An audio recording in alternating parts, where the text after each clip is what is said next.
আপোনালোকৰ মাজত থাকিবলৈ পাই আনন্দিত অনুভৱ কৰিছোঁ। এতিয়া কথা হ'ল আজিৰ এই অনুষ্ঠানটি বিশেষ অভিনয় ৰচিত হোৱাকৈ মই প্ৰথমে 2-4টা কেৱল ছাত্ৰ ছাত্ৰীক উদ্দেশ্যে কথা কওঁ। মোৰ ছাত্ৰ ছাত্ৰীখিনি আছে এই সমূহ তেওঁলোকে সদায় সদায় মোৰ কথা শুনি কিনে অলপ বৰিং পোৱা হৈ গৈছে, তথাপি বেলেগ ধৰণে ক'বলৈ যত্ন কৰিম। ছাত্ৰ ছাত্ৰীসকল, তোমালোকৰ প্ৰথম দায়িত্ব আৰু কৰ্তব্য হৈছে চাহ জনজাতিটোৰ ইতিহাসটো জনা। আমি অতীজৰে পৰা পাই আহিছোঁ চাহ জনজাতিটোৰ ইতিহাসটো বহুত বেছি পুৰণি নহয় যদিও একেবাৰে ক'ব নহয়।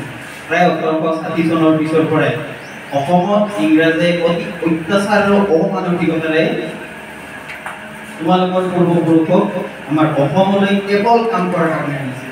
এইটো কিন্তু অপ্ৰিয় সত্য কথা। একো কৰিব অনা নাই, কেৱল কাম কৰিবৰ কাৰণে আনিছিল।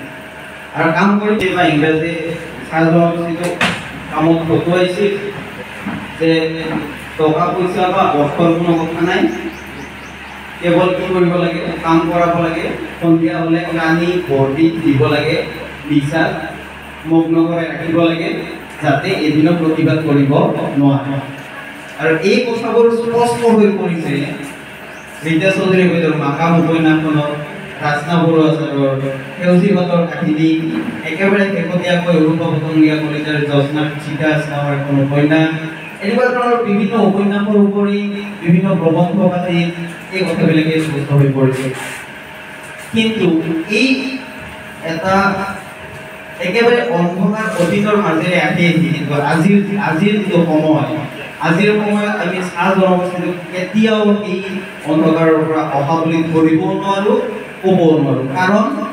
কাৰণ তোমালোকৰ নিচিনা ছাত্ৰ ছাত্ৰীবোৰে প্ৰতিটো বছৰে ভাল শিক্ষাৰ্থীৰে উত্তীৰ্ণ হৈ আহিছে বাবে এই ছাত্ৰ ছাত্ৰীখিনিয়ে সময়ে সময়ে সমাজখন সংস্কাৰ কৰাৰ ক্ষেত্ৰত, সমাজখনক আগবাঢ়ি যোৱাৰ ক্ষেত্ৰত বা সমাজখনক আগৰ অন্ধকাৰৰ পৰা মুক্ত কৰাৰ ক্ষেত্ৰত বিভিন্ন ধৰণে নিজ নিজ ভূমিকাবোৰ পালন কৰি আহিছে। এইটো কৰিবই লাগিব। এতিয়া কথা হ'ল আমি বৰ্তমান সময়ত ছাত্ৰ ছাত্ৰীখিনিয়ে একো আক্ৰমণ হ'ব বুলি মই আশা কৰিম। মই যে অলপ আগতে কৈছিলোঁ যে ফেইল কৰা কোনোবা আছে নেকি, মই অতি ভাল পালোঁ হৈ যদি ফেইল কৰা ছাত্ৰ ছাত্ৰীখিনিও ইয়াত থাকিলে। কাৰণটো কিয়, সমাজ এখন চলিব লগা হ'লে পাছ কৰাখিনিৰেও মাত্ৰ নচলে, ফেইল কৰাখিনিৰেও মাত্ৰ নচলে। পাছ কৰা, ফেইল কৰা, আক্ষৰিক নিৰক্ষৰ, শিক্ষিত অশিক্ষিত, ভাল বেয়া, আটাইখিনি মানুহৰ সহায় সহযোগিতা আৰু আটাইখিনি মানুহৰ কৰ্মই হওক, আটাইখিনি মানুহৰ সহযোগিতাতহে এখন সমাজ সৰ্বাংগ সুন্দৰভাৱে চলে। কোনোবাই উচ্চ মাধ্যমিক পাছ কৰিছা, ভালকৈ পাছ কৰিছা, বহুত নম্বৰ লাভ কৰিছা, কৰিম কি কিবা ভাবিছানে জীৱনত? নাই ভাবা। যদি ভাবা নাই, ভাবিব লাগিব। কাৰণ প্ৰতিটো কামৰে একো একোটা উদ্দেশ্য থাকে।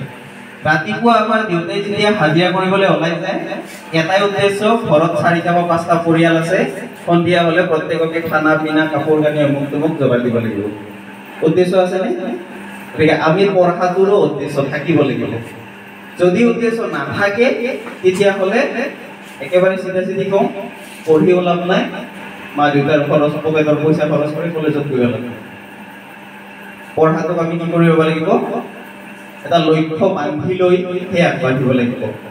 এই কথাটো আজিৰ পৰা যদি 10 বছৰ আগত হ'ল হয় বা 20 বছৰ আগত হ'ল হয়, তেতিয়াহ'লে নক'লো হয়। নকোৱাৰ কাৰণটো কি, তেতিয়াৰ দিনত এনেকুৱা আছিলে, এই তই হায়াৰ ছেকেণ্ডাৰী পাছ কৰিছা, LP স্কুলত চাকৰি কৰ মাষ্টৰ, এই তই কি কৰিছা বোলে, এনেই আছো ছাৰ, কি কৰিছা, পাছ বোলে মেট্ৰিক পাছ, এইখনত চাকৰি তোক মাষ্টৰ দিলোঁ।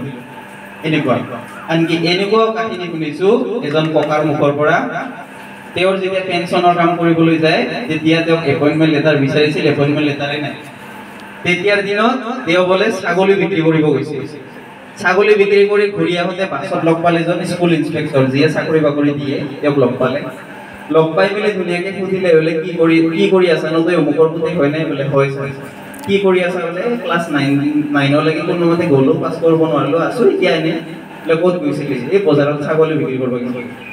মাষ্টাৰ কৰবি বুলি সুধিছে বাছত বাছ গাড়ীত কৰি যদি পাওঁ কৰিম চাহ কাগজ আছে নে নাই নাই সেই অফিচাৰজনে বোলে চিগাৰেট খাইছিল তেতিয়া চিগাৰেটৰ পেকেটত লিখি দিয়ে you are appointed as a teacher on this school পিছদিনাখনৰ পৰা জয়ীফল মাষ্টৰে হ'ল ৰিটায়াৰ হ'ল এপইণ্টমেণ্ট লেটাৰখন নাই চিগাৰেটৰ পেকেটটো বাকত পৰি থাকিল ৰিটায়াৰ হোৱাৰ পিছত কি হ'ল আৰু নতুনকে এপইণ্টমেণ্ট লেটাৰ বনোৱাৰ প্ৰচেছ আৰম্ভ হ'ল কৰিলে তাৰপিছত পেঞ্চনৰ কাম কৰিবলগীয়া হ'ল এনেকুৱা ধৰণৰ সময় এটা আছিল আমাৰ অসমত কিন্তু এতিয়া সেই সময় নাই প্ৰতিযোগিতাৰ যুগ আৰু এই প্ৰতিযোগিতাৰ যুগত তেনেধৰণৰ চিন্তাৰে যদি আমি জীয়াই থাকোঁ তেতিয়াহ'লে আজিৰ পৰা 50-60 বছৰ পিছত আমি ধনভাঙা অঞ্চলটোৱে বা গোৱালপাৰা জিলাখনে আনৰ আগত বুকু ভিতৰত থিয় দিব নোৱাৰিম আমি বেলেগৰ তলতে চলি থাকিব লাগিব এনেকুৱা নহয় যে আমি বেলেগৰ তলত চলাৰ পৰা অমান্য কৰিছোঁ আমি বেলেগৰ তলত চলিম কিন্তু কুকুৰৰ দৰে নহয়